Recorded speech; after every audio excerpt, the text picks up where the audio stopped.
Hello friend, नमस्कार। स्वागत है आपका गौरव शिक्षा में। दोस्तों, आज हम डिस्कस करेंगे मध्य प्रदेश के जीके के क्वेश्चन। ये सीरीज 1000 मोस्ट इम्पोर्टेंट क्वेश्चन की रहेगी। इसमें हम अलग अलग पार्टों में लाएंगे। ये पार्ट 1 है। इस पार्ट में मध्य प्रदेश के उन क्वेश्चन को समावेशित किया गया है जो मध्य प्रदेश के सभी एग्जामों के दृष्टिकोण से अत्यंत महत्वपूर्ण है।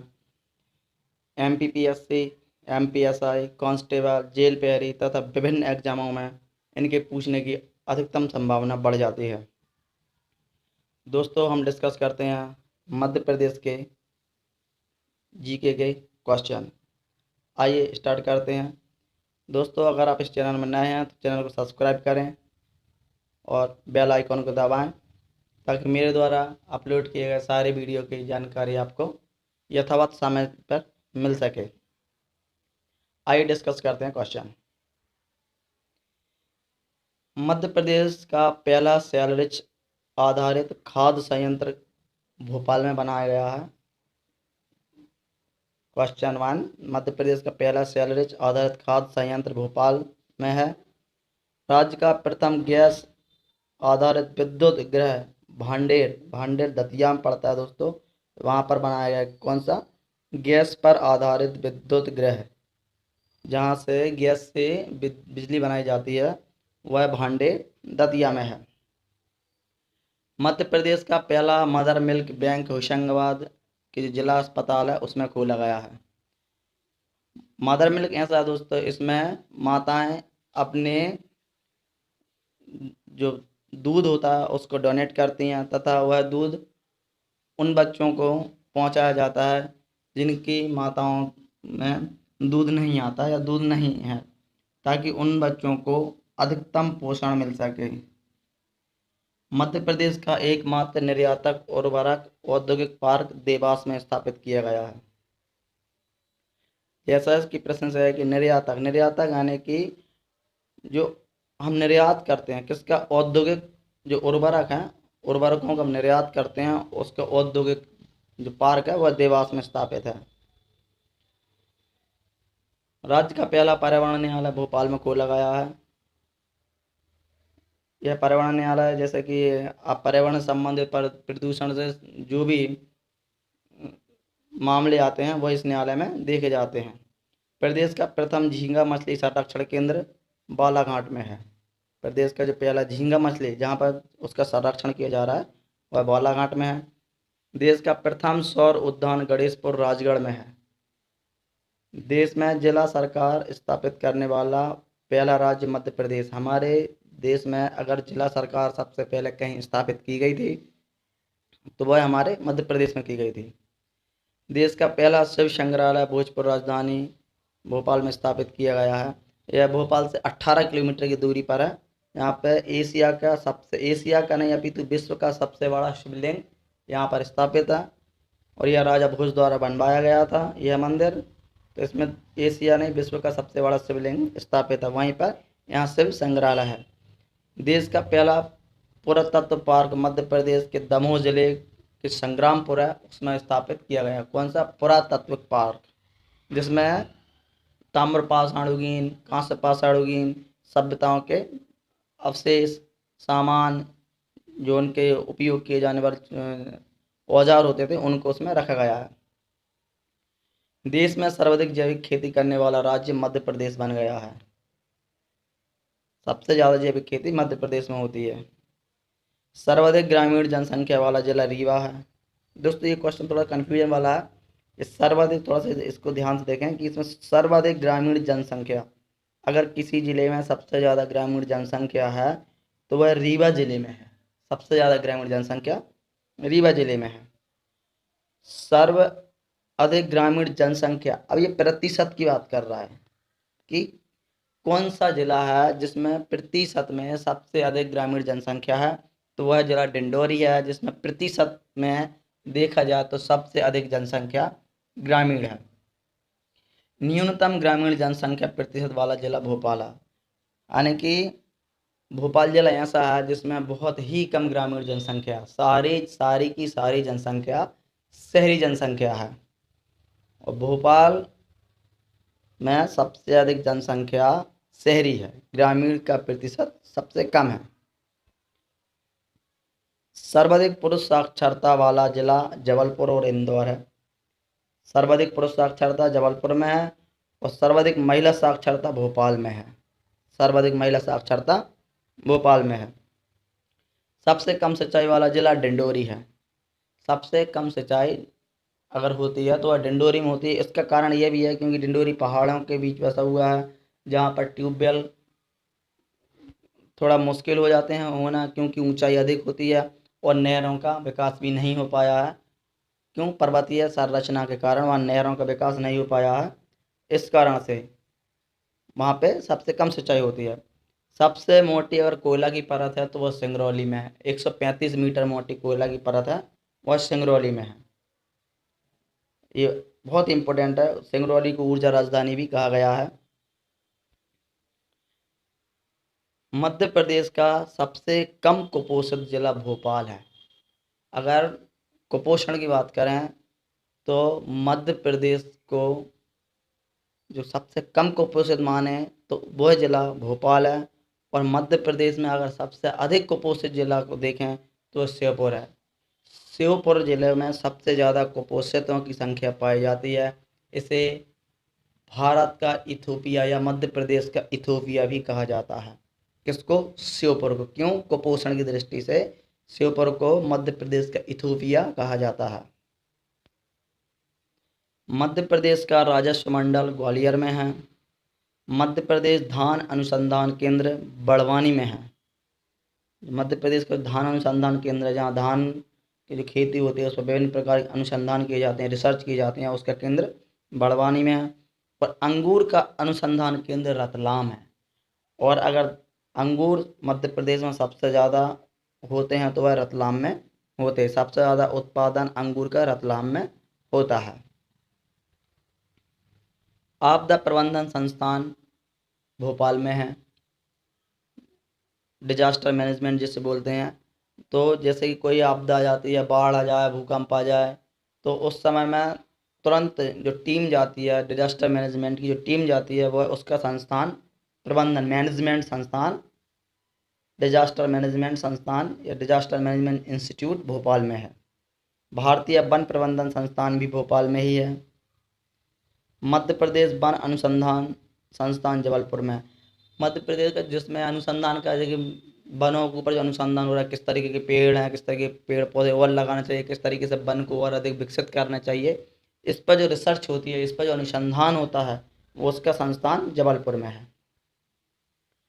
राज्य विज्ञान शिक्षा संस्थान भी जबलपुर में ही है। राज्य विज्ञान, ये थोड़ा कन्फ्यूजन है, आगे एक क्वेश्चन और आएगा। राज्य विज्ञान है ये राष्ट्रीय नहीं है, ये राज्य है। सिर्फ ये अंतर्राष्ट्रीय और नेशनल नहीं है, ये राज्य है। सिर्फ हमारे राज्य का, मध्य प्रदेश का विज्ञान संस्थान केंद्र, शिक्षा संस्थान केंद्र जबलपुर में है। उष्णकटिबंधीय वन संस्थान जबलपुर में है। अंतर्राष्ट्रीय नॉर्मल बोरलांग संस्थान भी जबलपुर में है। और कृषि विश्वविद्यालय भी जबलपुर में ही, इसलिए क्या है कि वहीं पे अंतर्राष्ट्रीय बोरलांग संस्थान है, वह भी जबलपुर में है। भारतीय मृदा विज्ञान संस्थान भोपाल में है।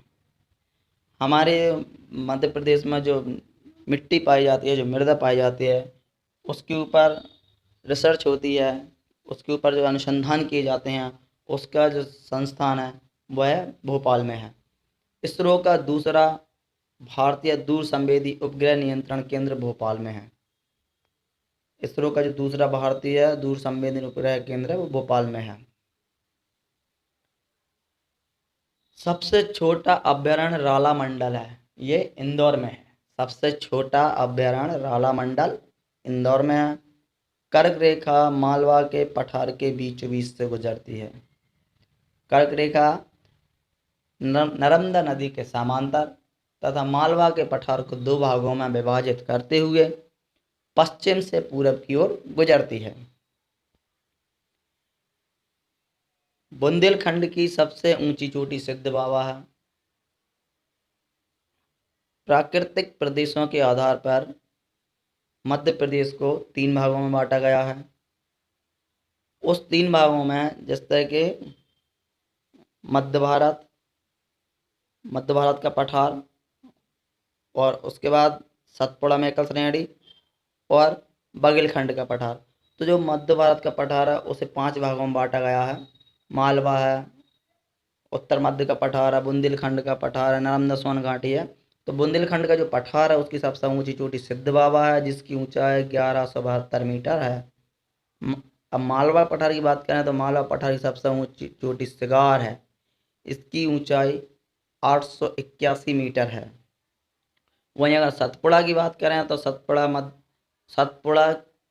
के साथ साथ मध्य प्रदेश की अगर सबसे ऊंची चोटी है तो वह धूपगढ़ है, जो 1350 मीटर है। 1350 मीटर, ये महादेव श्रेणी में स्थित है। 1350 मीटर। क्षेत्रफल की दृष्टि से मालवा का पठार सबसे बड़ा पठार है। सबसे बड़ा पठार मध्य प्रदेश में बात करें तो मालवा का पठार क्षेत्रफल में सबसे बड़ा पठार है। मध्य प्रदेश भूवैज्ञानिक दृष्टि से सर्वाधिक प्राचीनतम गोंडवाना लैंड का भाग है।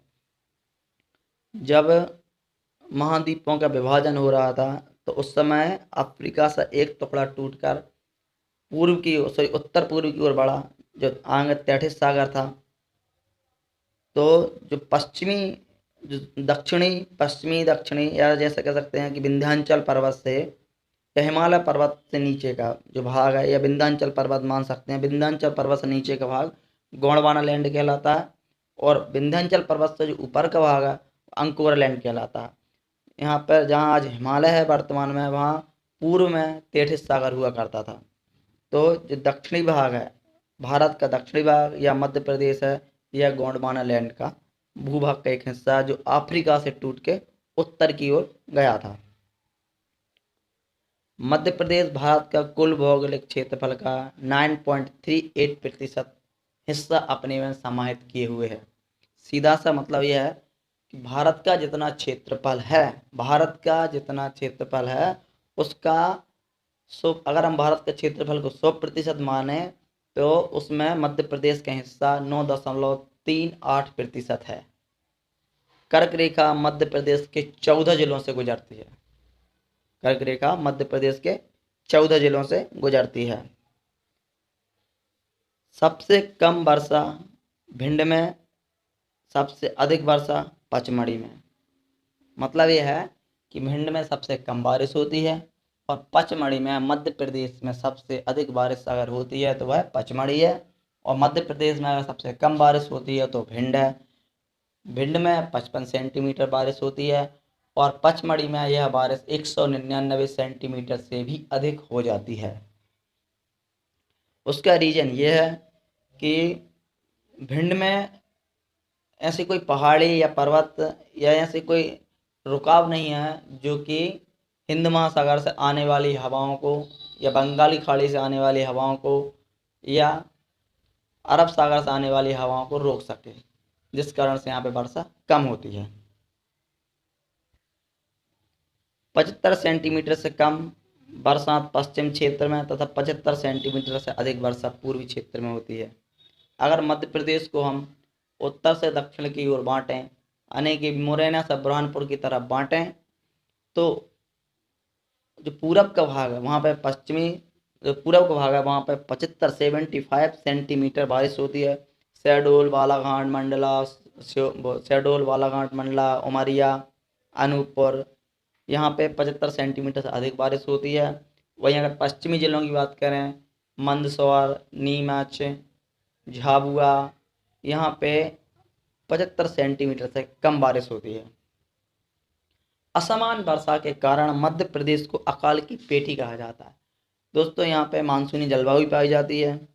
यहाँ पे समय पर कभी कोई बारिश नहीं हो पाती है, जिस कारण से यहाँ पे जो फसल हैं मानसून पर निर्भर करती हैं, यानी कि बारिश के मौसम में बारिश पर निर्भर करती हैं। जब असमान वर्षा हो जाती है तो यहाँ की फसलें का उत्पादन कम हो जाता है, अर्थात खेती को बहुत बड़ा नुकसान होता है। इसलिए इसे अकाल की पेटी भी कहा जाता है। मध्य प्रदेश की सम जलवायु है या फिर मानसूनी जलवायु, मतलब या सम जलवायु या हम मानसूनी जलवायु कह सकते हैं। मध्य प्रदेश की सबसे अच्छी और सबसे अधिक उपजाऊ मिट्टी वह जलोढ़ मिट्टी है। यह जलोढ़ मिट्टी उत्तर मध्य के जो पठार है, जो कि ग्वालियर, भिंड, मुरैना, दतिया, यहाँ पे पड़ता है, यहाँ पे सबसे अधिक उपजाऊ मिट्टी है। क्यों है? क्योंकि यह गंगा यमुना के मैदान से जुड़ा हुआ भाग है। सर्वाधिक उपजाऊ मिट्टी जलोढ़ है। वनों का राष्ट्रीयकरण मध्य प्रदेश में 1970 में किया गया था। वनों का जो राष्ट्रीयकरण किया था मध्य प्रदेश में 1970 में हुआ था। और अगर पूछा जाए कि सबसे पहले किस पेड़ का, तो तेंदुपत्ते का राष्ट्रीयकरण हुआ था। सबसे पहला राष्ट्रीयकरण तेंदुपत्ते का हुआ था। सर्वाधिक बड़े जो वन वृत्त हैं वह खंडवा और जबलपुर में है। वन वृत्त मतलब एरियाज भाई, सबसे ज़्यादा एरियाज है तो वह खंडवा और जबलपुर में है। सबसे छोटा वन वृत्त होशंगाबाद और इंदौर में है। संख्या में सर्वाधिक पशु सीधी जिले में पाए जाते हैं। अगर संख्या की बात करें तो 11,052 लाख के लगभग पशु सीधी में पाए जाते हैं। और संख्या में न्यूनतम पशु बुरहानपुर जिले में है। इसका रीज़न ये है कि दोस्तों सीधी जिला औद्योगिक दृष्टि से इतना विकसित नहीं है। इस कारण से वहाँ पे पशुओं को अधिकतम देखा जाए, पशु एक कृषि का भाग ही होता है, इसलिए वहाँ पे अधिकतम पशुओं को पाला जाता है। और बुरहानपुर औद्योगिक दृष्टि से थोड़ा विकसित है। क्यों? क्योंकि वहाँ पे इंदौर और भी विकसित जिले लगे हुए हैं, इस कारण से वहाँ पे थोड़ा कम पशु पाए जाते हैं। घनत्व में सर्वाधिक पशु टीकमगढ़ में तथा घनत्व में न्यूनतम पशु होशंगाबाद में है। घनत्व जैसे कि एक जिले में एक सीमा के अंदर कितने पशु पाए जाते हैं, तो वह सबसे, अगर इस तरीके से देखा जाए तो टीकमगढ़ एक ऐसा जिला है जिसमें सीमा में, उसकी जिले की सीमा में सर्वाधिक पशु हैं और होशंगाबाद जिले की सीमा में सबसे कम पशु हैं।